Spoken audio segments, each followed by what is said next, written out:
கலைஞரே சொல்வார் இவரை, யோ ஸ்டாலின் ரொம்ப அமுக்க தெரியுமா அவனுக்கு சாம இருப்பான் அப்படின்னு சொல்லுவார். தலைவர் சொல்லுவார் அடிக்கடிக்கு.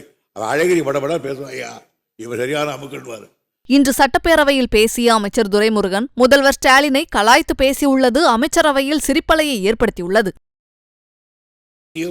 விடாமல் அதே நேரத்திலே ஜனநாயகத்தையும் மறக்காமல் அதே நேரத்தில் எதிர்கட்சிகளையும் பண்போடு நடத்த வேண்டும் என்று அதையும் விடாமல் தோழமை கட்சிகளுக்கும் அவர்களையும் அணைத்துக் கொண்டு எப்படி எப்பா கற்றாய் இந்த வித்தையெல்லாம் என்று அவரை நான் பார்த்து கேட்க வேண்டும் என்று சொல்கிறேன். அவங்க அப்பாவிடத்தில் நான் பழகி இருக்கிறேன், அவருக்கு அந்த வித்தையெல்லாம் தெரியும். ஆனால் இவர் பேசாமல் இருக்கார் செய்கிறார். கலைஞரே சொல்வார் இவரை, யோ ஸ்டாலின் ரொம்ப அமுக்க தெரியுமா அவனுக்கு பேசாமல் இருப்பான் அப்படின்னு சொல்லுவார். தலைவர் சொல்லுவார் அடிக்கடிக்கு. அவன் அழகிரி படப்படா பேசுவான், ஐயா இவன் சரியான அமுக்கன்வார். அப்படி அமுக்கராக இருந்து இவ்வளோ வேலை பண்ணியிருக்கீங்களே இன்னைய சேனைபுரத்தில்.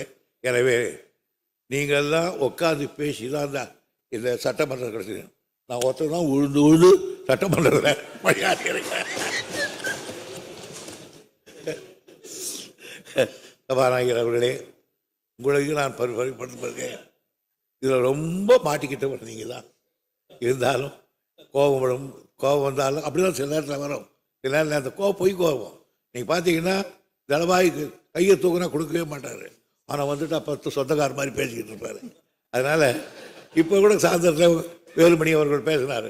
உடனே அங்கே போன சமாதானம் பண்ணிடுவார். அவர்கிட்ட போய் நின்னா சமாதானம் ஆகிடுவோம். அந்த அளவுக்கு இந்த மன்றத்தை நீங்கள் 4 ஆண்டு காலம் எல்லோரையும் மனமளித்தவர்களையும் நடத்தி இருக்கிறீர்கள். உங்களுக்கும் இந்த மன்றத்தின் சார்பில் மகத்தான நன்றியை பாராட்டை நான் தெரிவித்துக் கொள்கிறேன். அதே போன்று என்னுடைய சட்டமன்றத்தை நடத்த